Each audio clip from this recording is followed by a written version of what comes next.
Eu deveria estar estudando e também tenho que limpar o meu quarto, mas estou muito cansado agora, então eu vou só dar um cochilo e depois faço isso.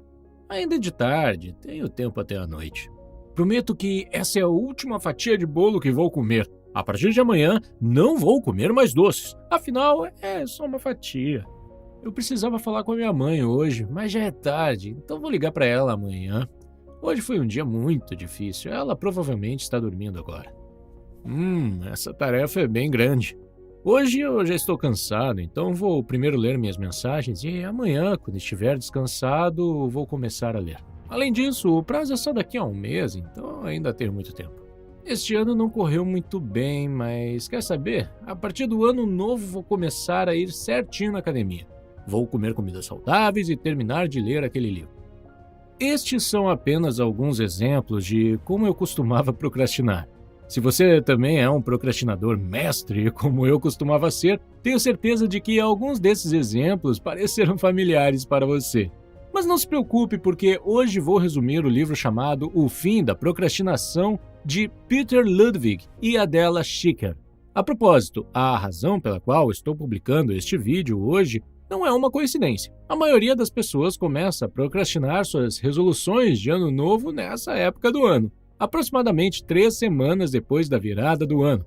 Eu realmente acredito que este vídeo irá ajudá-lo a manter seus objetivos para que, quando 2022 terminar, você possa olhar para trás e se sentir bem com o que conquistou. Há 5 lições do livro que eu achei particularmente úteis, então vamos começar com a primeira. Lição número 1. Treinando seu elefante emocional.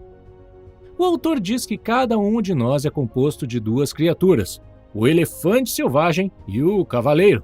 O elefante é um símbolo de nossas emoções e o cavaleiro de nossa racionalidade.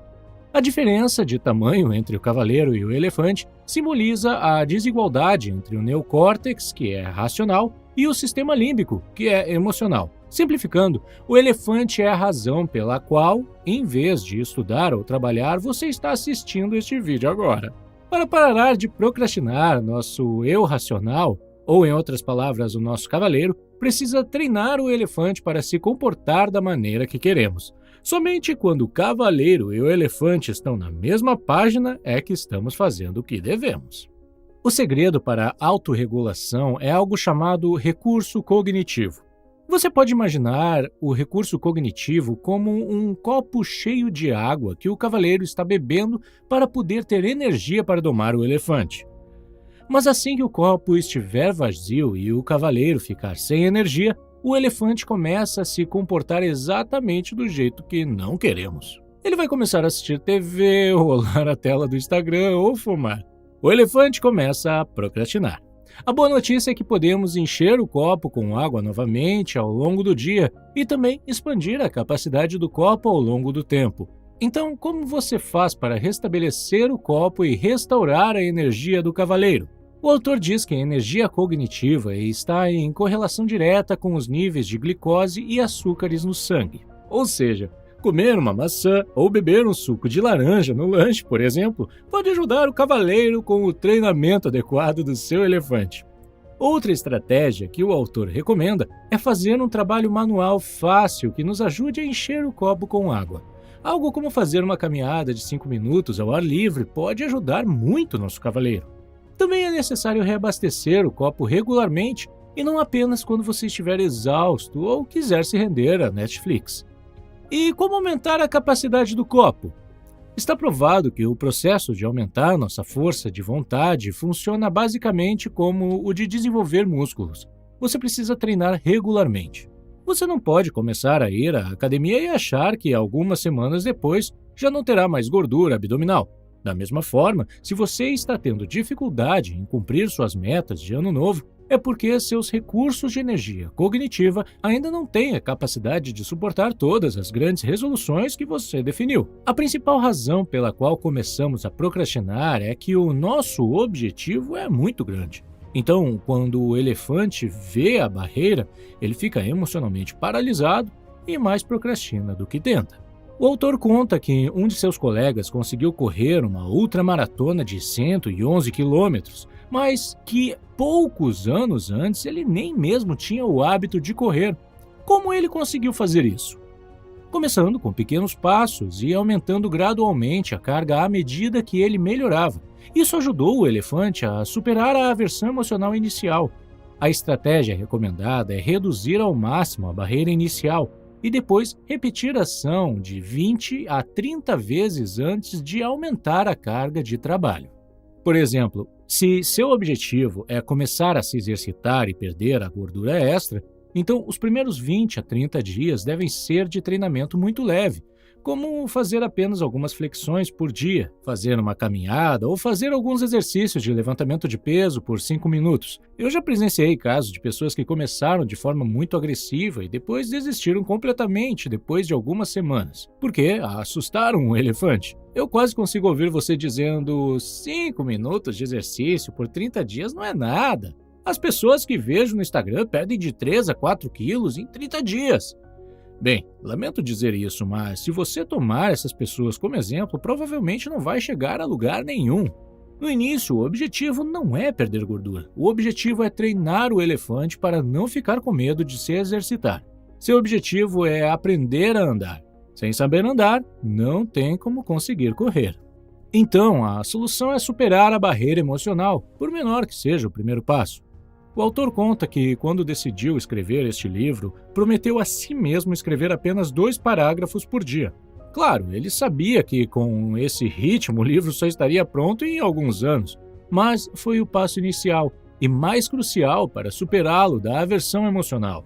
Depois de se acostumar com a escrita durante alguns dias, ele começou a aumentar lentamente a carga de trabalho, já que a barreira emocional não existia mais.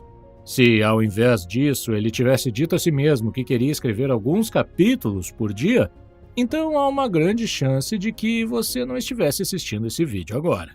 Lição número 2. Como manter seus hábitos a longo prazo? Sair de férias ou ficar doente são situações que podem testar nossa força de vontade e até destruir nossos hábitos. Por isso, é necessário saber o que fazer para voltar aos trilhos o mais rápido possível. Imagine que você vai à academia regularmente, mas fica doente por 2 semanas, então perde alguns treinos e, assim que se sente saudável novamente, apenas corre para a academia e quer voltar ao ritmo antigo imediatamente. Mas é aí que está o problema. Seu elefante interior ficou um pouco preguiçoso ao longo das últimas 2 semanas, então, quando você tentar fazer o mesmo treino de antes, ele provavelmente ficará com medo e começará a se comportar mal, o que vai levar você a não continuar com sua rotina de exercícios. A solução é bastante simples, basta começar como se você fosse um iniciante. Talvez algumas flexões e abdominais sejam suficientes para o primeiro treino. Tenho certeza de que muitos de vocês estão dizendo agora: mas não vejo sentido em fazer algumas flexões, eu costumava levantar pesos enormes antes de ficar doente. Eu te entendo completamente. Pode parecer bastante desmotivador se sentir como um iniciante, mas sabe o que será ainda mais desmotivador? Tentar voltar à mesma rotina no primeiro dia e descobrir que você não dá conta. Desta vez não é necessário que você repita esse treino inicial por 20 ou 30 vezes até voltar aos trilhos, mas lembre-se de que a pressa não vai ajudar. Lição número 3. Como eliminar maus hábitos e deixá-los para trás para sempre. Para eliminar um hábito, podemos usar a mesma estratégia que usamos para aprender um hábito, só que ao contrário. O autor conta que um de seus clientes fumava 1,5 maço de cigarros por dia. Ele já tinha tentado eliminar esse mau hábito, mas falhou todas as vezes. Então, dessa vez, ele fez diferente. Ele tentou diminuir lentamente o número de cigarros fumados por dia, mas, novamente, ele fez isso lentamente, para não assustar o elefante. Para o primeiro mês, ele estabeleceu um limite de 1 maço por dia. Isso não era grande coisa, então ele se acostumou rapidamente. Após 20 dias, ele começou a diminuir ainda mais o número. No segundo mês, passou de 20 cigarros para apenas 10. No terceiro mês, passou de 10 cigarros por dia para 0. Sim, você ouviu certo. 0 cigarros por dia em apenas 3 meses. E agora, já se passaram alguns anos e o cliente dele permanece sendo um não fumante de sucesso. E como evitar que você volte aos seus velhos hábitos depois de rompê-los? O autor diz que devemos intencionalmente colocar grandes barreiras no caminho que nos desencorajem a voltar aos nossos velhos hábitos ruins. Digamos que o seu mau hábito é passar muito tempo no Instagram. Se for esse o caso, basta desinstalar o aplicativo do seu telefone, porque assim, na próxima vez que você quiser dar uma olhada, terá primeiro que fazer o download e a instalação, o que provavelmente o desmotivará a continuar. Lição número 4. Coisas para fazer hoje. O autor conta que costumava trabalhar com um cliente que estava esgotado em seu trabalho como diretor de projetos. O motivo de seu esgotamento era ter muitas tarefas e pouco tempo para trabalhar nelas. No momento em que ele terminava uma tarefa, 2 novas já tinham aparecido. Ele se sentia como se estivesse empurrando uma bola de neve que estava ficando cada vez maior, e tinha medo de que um dia a bola de neve o derrubasse. Então ele se sentou com o autor e criou uma to-do list, ou uma lista de coisas para fazer hoje, para ajudá-lo em suas tarefas diárias. Para criar a sua to-do list, concentre-se nas seguintes etapas. 1. Anote a sua to-do list aleatoriamente em um papel em branco. A razão pela qual listas de tarefas tradicionais não funcionam é que, assim que vemos uma longa lista de tarefas, nosso elefante fica com medo e a aversão entra em ação. Então, preferimos não fazer nada. 2. Nomeie suas tarefas com precisão. Ao nomear suas tarefas com precisão, você consegue imaginá-las melhor e isso diminuirá a aversão ao desconhecido. Por exemplo, ligar para o mecânico soa melhor do que apenas mecânico. 3. Divida as tarefas maiores e combine as menores. Cada tarefa deve levar entre 30 e 60 minutos. Se você tiver uma tarefa mais difícil, como por exemplo escrever um livro, divida em tarefas menores. Tarefas longas e difíceis assustam seu elefante, e é por isso que você procrastina. Por outro lado, tarefas menores podem ser unidas. Por exemplo, ligar para um médico e responder a e-mail são 2 tarefas que podem ser feitas na mesma sessão. Classifique as prioridades por cores. Use a cor vermelha para tarefas de maior prioridade, a cor azul para as de prioridade média e a cor verde para as tarefas de prioridade mais baixa. 5. Determine o caminho que vai percorrer ao longo do dia. Ligue as tarefas com setas, com base na ordem mais adequada para realizá-las. O autor recomenda começar o dia com as tarefas mais difíceis, pois sua fonte de energia cognitiva está no nível mais alto. Além disso, não coloque 4 tarefas difíceis uma após a outra. Se programe para realizar algumas tarefas fáceis entre as que são as difíceis. 6. Estime os tempos. Tente estimar aproximadamente o tempo que levará para fazer cada tarefa ao longo do dia. No começo, você não conseguirá ser tão preciso, mas quanto mais você fizer, mais precisas serão suas previsões. 7. Concentre-se em apenas uma tarefa. Assim que você começar a fazer uma tarefa, mantenha o foco máximo nela e não se distraia. Silencie suas notificações ou desligue completamente o telefone e peça aos seus colegas para não te distrair. Isso irá mantê-lo num estado de fluxo e o trabalho será feito de forma mais rápida e precisa. 8. Aprenda a terminar a tarefa. Depois de terminar cada tarefa, risque-a em sua lista com a cor preta. A maioria das pessoas tem dificuldade não apenas para iniciar uma tarefa, mas também para terminá-la. 9. Reabasteça seus recursos de energia cognitiva. Como discutimos anteriormente, você precisa encher o copo d'água para seu cavaleiro, para que seu elefante não se comporte mal. Crie uma pequena pausa entre cada tarefa para recuperar um pouco de energia. A ideia é: não descanse quando se cansar, descanse antes de se cansar. Quanto mais difícil a tarefa, mais longo deve ser o intervalo, mas não exagere. Se você completou uma tarefa mais criativa, faça uma pausa e faça uma tarefa manual, e vice-versa. 10. Transforme sua to-do list em um hábito. O ideal é que você prepare sua lista todas as noites para o dia seguinte. Isso manterá você com uma visão clara de como será o dia seguinte. Isso também melhorará seu sono, pois você não terá que pensar nas coisas que precisa fazer amanhã. Você vai colocar seus pensamentos no papel e dormir como um bebê. Se você não puder escrever a lista à noite, escreva logo no início da manhã. Lição número 5. Encontrando a motivação certa. No início do livro, o autor fala sobre sua viagem à Dinamarca, onde passou algum tempo em uma empresa chamada Novo Nordisk, líder na produção de insulina. Já em sua chegada, ele notou muitos funcionários altamente motivados em todos os cargos, variando de desenvolvedores de medicamentos a faxineiros. Por se tratar de uma empresa farmacêutica, o autor pensou primeiro que talvez estivesse adicionando algo nas bebidas dos funcionários para mantê-los tão felizes. Mas depois de algum tempo na empresa, ele percebeu que a resposta era muito mais simples. Os funcionários eram apenas motivados da maneira certa. Peter descreve 3 tipos de motivação, dos quais apenas um realmente funciona a longo prazo. Motivação número 1. Motivação externa, com açúcar e chicote. Essa motivação é baseada em um sistema de recompensas e punições. Pode ser visto, por exemplo, nas escolas. Se você aprende bem, então você tira 100 e recebe elogios do professor, o que o autor chama de açúcar. Se você não aprender, receberá um 0, o que o autor chama de chicote. Infelizmente, com motivação externa, os humanos ficam insatisfeitos e apenas uma baixa quantidade de dopamina é liberada.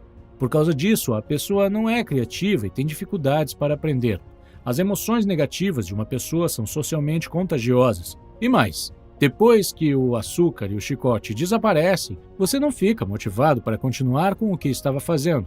Esta é a razão pela qual a maioria das pessoas para de aprender depois de terminar a escola. Simplesmente não há ninguém para recompensá-los ou puni-los pelo seu conhecimento. A motivação, baseada em recompensas ou punições externas, funciona apenas a curto prazo. E na perspectiva de longo prazo, esses estimuladores externos são desmotivadores, improdutivos e levam a pessoa a procrastinar. Motivação número 2. Motivação interna, baseada em um objetivo. Esse tipo de motivação geralmente resulta na mesma sensação que você experimenta quando compra um carro ou um telefone novo. Você fica muito feliz por alguns dias, talvez semanas, e então é apenas mais um brinquedo para você. Isso é o que chamamos de adaptação hedônica. A motivação e a alegria desaparecem e você estabelece uma nova meta para poder experimentar o sentimento de alegria novamente. O autor diz que esse tipo de motivação é muito semelhante à experiência de uma pessoa viciada em drogas. A pessoa que é viciada em drogas sempre espera a próxima dose, mas depois que toma, sonha com a próxima e com a próxima. Não me entenda mal. Querer alcançar algo e ter objetivos é muito bom em todas as áreas da sua vida, mas não pode ser o seu único fator motivador e a única razão pela qual você faz as coisas. Porque o único momento em que você realmente se sentirá feliz será quando você chegar aos objetivos. Você não se sentirá feliz antes de ter o carro dos sonhos, porque ainda acha que está faltando alguma coisa. E você também não se sentirá feliz depois de obtê-lo, já que a dopamina acaba rápido. Agora você deve estar se perguntando se ter mais dinheiro pode torná-lo mais feliz. Bem, acontece que o dinheiro pode tornar sua vida mais feliz, mas apenas até certo ponto. Basta olhar para esse gráfico na tela. O dinheiro pode fazer você se sentir mais feliz, mas apenas até o ponto em que ajuda você e sua família a garantir as necessidades básicas de seu bem-estar. Deste ponto em diante, ter mais dinheiro não afeta a satisfação. Motivação número 3. Motivação interna baseada no caminho. Então, qual era a substância mágica que os funcionários da Novo Nordisk estavam consumindo em suas bebidas? Bem, descobriu-se que a razão por trás da alta motivação de quase todos os funcionários foi causada por uma forte visão da empresa. Todos que trabalhavam lá conseguiam conectar seu trabalho com algo importante. Eles realmente viam e sentiam que estavam melhorando a vida das pessoas com diabetes. Esse tipo de motivação é chamado de motivação intrínseca baseada na jornada. Em vez de se concentrar nos objetivos, você se concentra nas atividades. Quando você faz as atividades que deseja, você alcança um estado de fluxo. Quando você está em fluxo, seu cérebro libera constantemente mais dopamina, resultando em níveis mais altos de criatividade e habilidades de aprendizado mais eficazes, que o ajudarão a alcançar o domínio completo. Você também sente felicidade agora e com mais frequência. Agora você pode estar dizendo: sim, tudo isso é legal, mas não estou trabalhando em uma empresa farmacêutica e só quero saber como posso manter minha resolução de ano novo de queimar mais calorias e perder peso. Por exemplo, Muitas pessoas querem começar a correr todos os dias e prometeram a si mesmas comprar sapatos novos se conseguirem continuar fazendo isso no primeiro mês. Mas agora já sabemos o que vai acontecer depois que eles conseguirem correr por um mês e comprarem os sapatos como recompensa, certo? Sua motivação será perdida 2 dias depois e, se não estabelecerem uma nova meta, provavelmente deixarão de correr. E mesmo que eles decidam estabelecer um novo objetivo, já sabemos que sua motivação será cada vez menor a cada objetivo cumprido, e suas chances de manter suas resoluções são muito pequenas. Então, qual é a solução? Bem, a solução é encontrar uma atividade que você goste de fazer e que também o ajude a queimar mais calorias. Por exemplo, ingressar em um clube de futebol local ou em algum clube de boxe pode ser uma boa ideia. Você ainda vai queimar muitas calorias e há uma grande probabilidade de que você simplesmente goste de praticar o esporte, mesmo que não haja outros objetivos e recompensas. No livro existem várias ferramentas que podem ajudá-lo a encontrar sua motivação intrínseca e ficar em estado de fluxo. Uma das ferramentas é a análise pessoal SWOT. É um acrônimo em inglês que significa pontos fortes, fraquezas, oportunidades e ameaças. Embora conhecer essas 4 coisas seja uma das informações mais importantes que podemos ter sobre nós mesmos, poucas pessoas a possuem. O autor conta que teve um contador que perdeu toda a documentação contábil de sua empresa dos últimos 3 anos.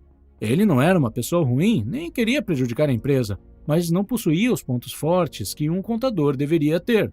Seu conhecimento sobre os pontos fortes deve guiá-lo ao escolher a sua escola, seu emprego ou até mesmo o parceiro correto. Então, pegue um pedaço de papel e divida-o com 2 linhas em 4 quadrados igualmente grandes. Primeiro, preencha os 2 quadrados de cima. No quadrado superior esquerdo, coloque os pontos fortes e no quadrado direito, preencha seus pontos fracos. Certifique-se de ter pelo menos 10 traços pessoais em cada um dos quadrados. O segundo passo é preencher as oportunidades no quadrado inferior esquerdo e as ameaças no último quadrado. Vamos examinar cada categoria em detalhes. Força.